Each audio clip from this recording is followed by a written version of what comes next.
എൻ്റെ ഭാര്യ mobile phone കൊടുക്കുന്നത് എന്തിനാണെന്നറിയോ? എൻ്റെ മക്കളൊന്നും തിന്നുന്നില്ല എന്നാണ് ഓളെ പ്രശ്നം. പക്ഷെ മൊബൈൽ ഫോൺ കൊടുത്താൽ നല്ലോണം തിന്നും പോലും. അങ്ങനെ ഉണ്ടാ? എൻ്റെ മക്കളിൽ ഇപ്പം നല്ലോണം തിന്നുന്നുണ്ടല്ലോ, കിണ്ണത്ത് ചോറ് തിന്നും പോലും. ഇങ്ങനെ മൊബൈൽ ഫോൺ യൂട്യൂബ് തുറക്കുക, എന്തെങ്കിലും അങ്ങ് കാണിച്ചു കൊടുക്കുക. ചക്കൻ ഇങ്ങനെ കിണ്ണത്ത് ചോറ് വെച്ചാൽ ബപ്പളാന്ന് പറഞ്ഞിട്ട് ഇങ്ങനെ തിന്നുന്നുണ്ട്. ഭാര്യ പറഞ്ഞു ഇപ്പം നല്ലോണം തിന്നുന്നുണ്ട്.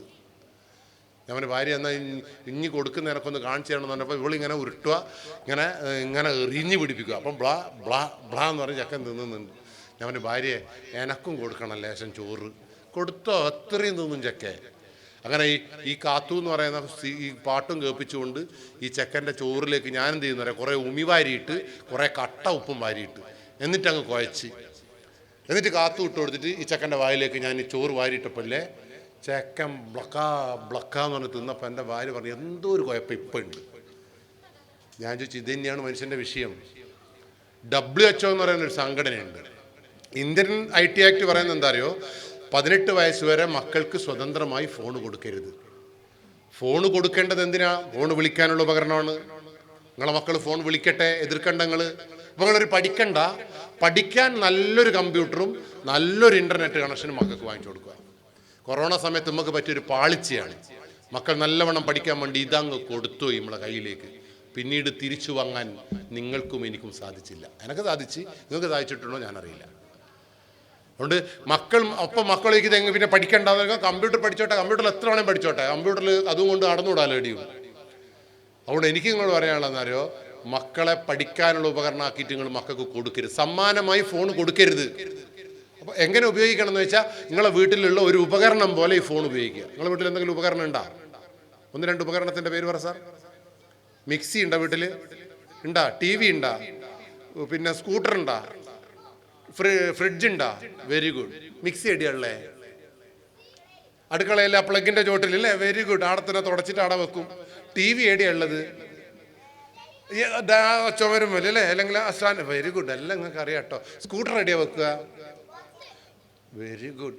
ഫ്രിഡ്ജോ? അപ്പം എല്ലാം കണ്ട ഈ കുട്ടികൾ നോക്കുക.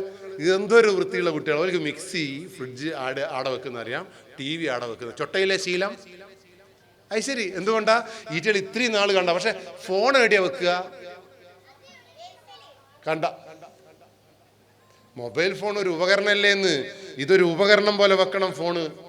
വീട്ടിലെത്തിയാൽ ഈ ഫോൺ ഒരു മേശപ്പുറത്ത് വെക്കാനുള്ള സാമാന്യ മര്യാദ നിങ്ങൾ കാണിക്കണം. ഇത് ഫ്രിഡ്ജ് എന്താ? നിങ്ങൾക്ക് മൊബൈൽ ഫോൺ ഒരു ഉപകരണം അല്ലെങ്കിൽ നിങ്ങളെ വീട്ടിലെ നിങ്ങളെ മിക്സിയും ഒരു ഉപകരണമല്ല. നിങ്ങൾ മിക്സി നല്ല ഉപകരണമെന്ന് വിചാരിച്ചിട്ട് ഈ ദയാൻ്റെ പരിപാടിക്ക് അതും ജോലി വെച്ച് വന്നിട്ടുണ്ടോ? മിക്സി നല്ല ഉപകരണമാണ്, അത് ഞാൻ കയ്യിൽ നിന്ന് താഴെ വെക്കൂല എന്ന് ആരെങ്കിലും പറഞ്ഞിട്ടുണ്ടോ? TV ബാപ്പേൻ്റെ പുറത്ത് വെച്ചിട്ടുണ്ടോ? ഉമ്മക്ക് TV കാണേണ്ട അടുത്ത് ബാപ്പ ഇങ്ങനെ പുറത്ത് തിരിച്ച് വെച്ചിട്ടുണ്ടോ? ഈ സ്കൂട്ടർ എടുത്തിട്ട് ആരെങ്കിലും കട്ടുമ്പോൾ കൊണ്ടാച്ചിട്ട് ഒരു കാലെടുത്തിട്ട് സ്കൂട്ടർ മേൽ വെച്ചിട്ടുണ്ടോ? ഇല്ല. സ്കൂട്ടർ വെക്കേണ്ട സ്ഥലം നിങ്ങൾക്കറിയാം, കുട്ടിക്കറിയാം. ഫ്രിഡ്ജ് വെക്കേണ്ട സ്ഥലം നിങ്ങൾക്കറിയാം, കുട്ടിക്കറിയാം. പക്ഷെ ഫോണ് വെക്കേണ്ടുന്ന സ്ഥലം ഈ ചൊട്ടയിൽ നിങ്ങളെ മക്കളെ പഠിപ്പിച്ചില്ല. ശരിയാണോ തെറ്റാണോ? അതുകൊണ്ട് ഇപ്പം പഠിക്കുന്നു. ഞാൻ എൻ്റെ വീട്ടിൽ ഇത് അപ്ലൈ ചെയ്തിട്ടുണ്ട്. കാരണം ഈ മൊബൈൽ ഫോണിൽ ഇപ്പോൾ നേരത്തെ പറഞ്ഞില്ലേ, കേരളം 1-ാം സ്ഥാനത്താണ്, ലഹരിയുടെ ഉപയോഗത്തിൽ 1-ാം സ്ഥാനത്താണ്. ഏറ്റവും കൂടുതൽ ലഹരി വിൽപ്പിക്കപ്പെടുന്ന സ്ഥലം ഈ മൊബൈൽ ഫോണിൻ്റെ ഉള്ളിലാണ്. ഏറ്റവും കൂടുതൽ ആളുകൾ ആത്മഹത്യ ചെയ്യാനുള്ള കാരണം ഒരു മൊബൈൽ ഫോണാണ്. ഏറ്റവും കൂടുതൽ ആളുകൾ ഒളിച്ചോടുന്നതിനുള്ള കാരണം മൊബൈൽ ഫോണാണ്. ഈ നാട്ടിലുള്ള ഭാര്യ ഭർത്താവിനപ്പുറത്തേക്ക് പ്രണയം പടരാൻ കാരണം മൊബൈൽ ഫോണാണ്. ശരിയാണോ തെറ്റാണോ?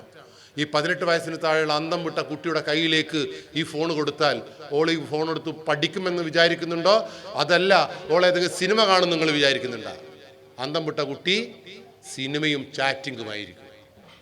അത് തിരുത്താനാണ് നിങ്ങൾക്ക് ചങ്കൂറ്റുണ്ടാകേണ്ടത്. അല്ലാണ്ട് എൻ്റെ മക്കൾ ഇങ്ങനെ തോണ്ടി മരിക്കുമ്പോൾ പൊന്തുവാനല്ല നിങ്ങൾ ശ്രമിക്കേണ്ടത്. അതുകൊണ്ട് എൻ്റെ വീട്ടിൽ എൻ്റെ വീട്ടിൽ ഇങ്ങനെ ഒരു നിയമം ഇല്ലായിരുന്നു. പക്ഷെ എനിക്കിപ്പോൾ അമ്മ ഒളിച്ചോടുന്നുള്ള പേടിയുള്ളതുകൊണ്ട് ഞാൻ അമ്മയോട് അമ്മ ഇങ്ങോട്ട് വരൂ, ഫോണിവിടെ മേശപ്പുറത്ത് വെക്കൂ. അമ്മ ഞാൻ ഒരു കുളുകളൊന്നുമില്ല, ഫോൺ ഇവിടെ വെക്കുക. നിങ്ങൾ ഇവിടെ വന്നിട്ട് വിളിച്ചോ, ഇവിടെ വന്നിട്ട് മെസ്സേജ് അയച്ചോ. അമ്മ അറിഞ്ഞു പറഞ്ഞു, അവൻ ഒരു ഒന്നുമില്ല വെച്ചോളി. ഭാര്യയോട് പറഞ്ഞു, ഭാര്യയെ ഇവിടെ കൊണ്ടാക്കുക ഫോണ്. ഓള് പറഞ്ഞു എനക്കത്ര നല്ല. ഞാൻ പറഞ്ഞു നല്ലൊന്നും ഇഞ്ഞി പറയണ്ട, ഇപ്പം ഫോൺ ഇവിടെ വെക്ക്. അതിൻ്റെ അപ്പുറത്ത് ഞാനും കൊണ്ടാച്ചു. ഇപ്പം നിങ്ങൾ എൻ്റെ വീട്ടിലേക്ക് വരി. ഈ ഫോൺ മേശപ്പുറത്ത് വെപ്പിക്കാൻ കാരണം എന്താ അറിയോ?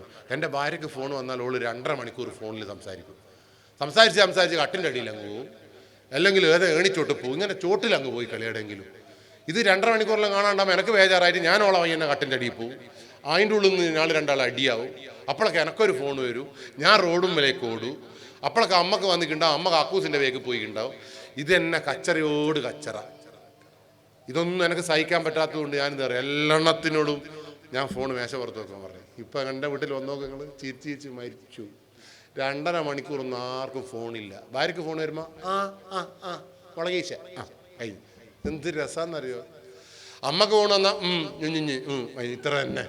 എനിക്ക് പിന്നെ ഫോണേ വരുന്നില്ല, കാരണം ഇറ്റ നോക്കുന്നുള്ളൂ. ഞാൻ എല്ലാവരും പറഞ്ഞ് വിളിക്കണ്ടാന്ന്, മനസ്സിലായില്ലേ? അങ്ങനെ എൻ്റെ വീട് ഇപ്പോൾ സമാധാനപൂർണ്ണമായിട്ടുള്ളൊരു വീടായി മാറി. അതിനൊരു കാര്യം കൂടി ചെയ്യുന്നതറിയോ, ബെഡ്റൂമിലേക്ക് ഈ മൊബൈൽ ഫോണിന് പ്രവേശനം ഇല്ലാതെ അങ്ങ് ആക്കിക്കളഞ്ഞു. ബെഡ്റൂമിലേക്ക് മൊബൈൽ ഫോണിന് പ്രവേശനം. ഇപ്പം എൻ്റെ വീട്ടിൽ നിങ്ങൾ വന്നാൽ ചിരിച്ചും മരിക്കും കേട്ടാ. ശരിക്കും പറയട്ടെ, ഞാൻ 16 കൊല്ലമായി കല്യാണം കഴിച്ചിട്ട് ഞാൻ ഇതുവരെ ഓളെ ശരിക്കും കണ്ടിക്കില്ല കേട്ടോ. കാരണം എൻ്റെ കയ്യിൽ എപ്പം ഫോണുണ്ടാവും, വാട്സപ്പ് ഉണ്ടാവും. ഓള് ചായയും കൊണ്ടുവരും, വാട്സപ്പ് നോക്കണം, ഫോണും നോക്കണം, ചായയും കുടിക്കണം. 3 നടക്കും ഒരു മനുഷ്യന്. അതുകൊണ്ട് ഓളൊരു സൈഡല്ല ഞാൻ കണ്ടിട്ടുള്ളൂ.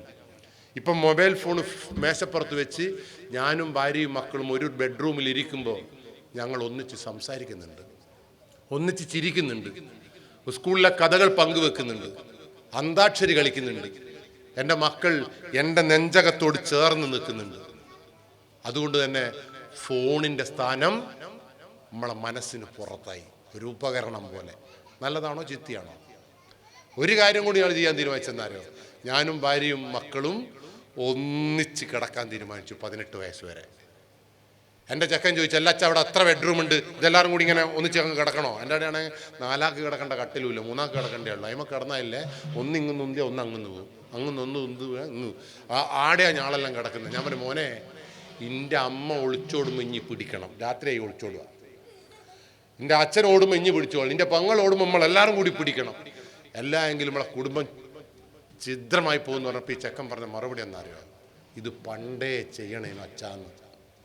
അപ്പം കുട്ടിക്ക് പേടിയുണ്ട് അമ്മ നഷ്ടപ്പെടുന്നതിന്. എന്നിട്ട് ഉറങ്ങാൻ കിടക്കുമ്പോൾ പറയണ്ടെന്നറിയോ, ഓടുമ്പം പിടിക്കണം, ആരെണീക്കുമ്പം നിങ്ങൾ അലാട്ടായിട്ട് പിടിച്ചോളണം. അങ്ങനെ എപ്പം പറയണം. നിങ്ങൾ ചൊട്ടയിലെ ശീലാണല്ലോ. ആദ്യം പിടിക്കപ്പെട്ട ആരാന്നറിയോ നിങ്ങൾ? ഞാൻ. ഈ പെട്ടെന്നൊരു മഴ പെയ്തിക്കില്ല എന്നെ കഴിഞ്ഞ ആഴ്ച. പെട്ടെന്ന് ഞാൻ ഈ മഴ പെയ്ത ഞാൻ അറിയാണ്ട് 2.5 ലിറ്റർ വെള്ളവും കൂടിയിട്ടാണ് ഞാൻ കിടന്നുറങ്ങിയത്. എന്നെ പിടിച്ച് ചെക്കനെ പിടിച്ച് പെണ്ണിനെ പിടിച്ച് ദൈവം, അങ്ങനെ എല്ലാവരും കൂടി ഇങ്ങനെ ഉരുട്ടക്കട്ട പോലെ കിടക്കുക. പെട്ടെന്ന് മഴയിങ്ങ് പെയ്ത് 2 മണിയാകുമ്പോൾ മൂത്രമൊക്കെ മുട്ടിയിട്ട് വരുന്ന വൃത്തിയില്ല എനിക്ക്. 2.5 ലിറ്റർ വെള്ളം കുടിച്ചു പോയില്ലേ. ഈറ്റകൾ കിടക്കുന്ന എണീക്കാൻ പറ്റുമോ? എണീറ്റായിറ്റുകൾ പിടിക്കൂലേ? അതുകൊണ്ട് ഞാൻ പിടിച്ച് നിന്ന്. നിങ്ങൾ മൂത്രം പിടിച്ച് നിന്നിനാ? പിടിച്ച് നിൽക്കും തോറും നമ്മളെ വയറ് പൊട്ടുന്ന പോലെ ഉണ്ടാവും. ഒരു 1/2 മണിക്കൂർ കഴിഞ്ഞാൽ ഞാൻ വിചാരിച്ചു ഇപ്പം വയറ് പൊട്ടി മരിക്കൂ. പിന്നെ എനിക്ക് പേടിയായി, നാളത്തെ പേപ്പറിൽ എന്നാ വരിക, ക്ലാസ് എടുക്കുന്നോ മൂത്രം മുട്ടി മരിച്ചേ, ഇതിലും നല്ലത്. അതുകൊണ്ട് പിന്നെ ഞാൻ ഒന്നും നോക്കിയില്ല. ചന്ദ്രയാനിൽ ലാൻഡ് റോവർ ചന്ദ്രനിൽ പണ്ട് തൊട്ടിട്ടില്ലേ, ഫെദർ ലാൻഡിങ്, അതേപോലെ ഈ ചെക്കൻ്റെ മേത്തുനിന്ന് എൻ്റെ കൈ മെല്ലെ എടുത്ത്, പെണ്ണിൻ്റെ മേത്തുനിന്ന് കാലും കൈയെല്ലാം എടുത്ത് ഈ നിലത്തേക്ക് ഞാൻ മെല്ലെ കാല് വെച്ചപ്പോഴില്ലേ,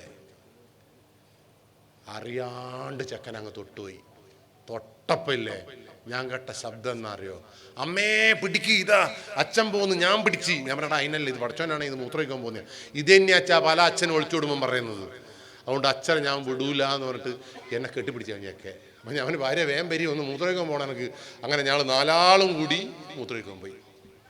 അതിൻ്റെ അർത്ഥം എന്താ പറ? അതിൻ്റെ അർത്ഥം എന്താ? ഈ അച്ഛൻ ഒളിച്ചോടുന്ന പേടി എൻ്റെ മകനുണ്ട്, ആശങ്കയുണ്ട്. ശരിയാണോ തെറ്റാണോ? ആ ആശങ്ക മക്കളിൽ ഉണ്ടാക്കിയെടുക്കുവാൻ നിങ്ങൾക്ക് പറ്റിയിട്ടുണ്ട് എങ്കിൽ നിങ്ങൾ സക്സസ് ആയി. അതിനിടയിൽ അവർക്ക് മൊബൈൽ ഫോണാണ് ഇഷ്ടമെങ്കിൽ നിങ്ങൾ ഉറപ്പിച്ചോ, ഈ മൊബൈൽ ഫോണിനേക്കാൾ വലുത് ഉമ്മയാവണം, ബാപ്പയാവണം, കുടുംബമാവണം. പക്ഷെ നമ്മളെ മക്കൾക്ക് അങ്ങനെയല്ല. ബാപ്പയും ഉമ്മയും ഒന്നും വേണ്ട, ഓർക്ക് വേണ്ടത് എന്താണ്?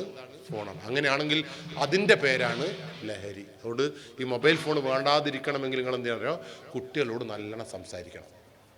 ഞാൻ എൻ്റെ മക്കളോട് നല്ലോണം സംസാരിക്കണം. ഭാര്യയോട് നല്ലോണം സംസാരിച്ചിട്ടില്ല ഓളങ്ങ് അങ്ങോട്ടുള്ളവരോട് പോകും. ഭാര്യയ്ക്ക് കൊടുക്കേണ്ട എല്ലാം നിങ്ങൾ കൊടുത്തോളണം. ഉമ്മ കൊടുത്തോളണം, കെട്ടിപ്പിടുത്തം കൊടുക്കണം, ആവശ്യത്തിന് പൈസ കൊടുക്കണം, എല്ലാം കൊടുക്കണം. നിങ്ങൾ പരസ്പരം അത് മക്കളെ അതേപോലെ നെഞ്ചോട് ചേർത്ത് പിടിക്കണം, അവരൊക്കെ കേൾക്കണം. അങ്ങനെ കേൾക്കുന്ന ഒരു കുടുംബത്തിൽ നാശം ഉണ്ടാവില്ല.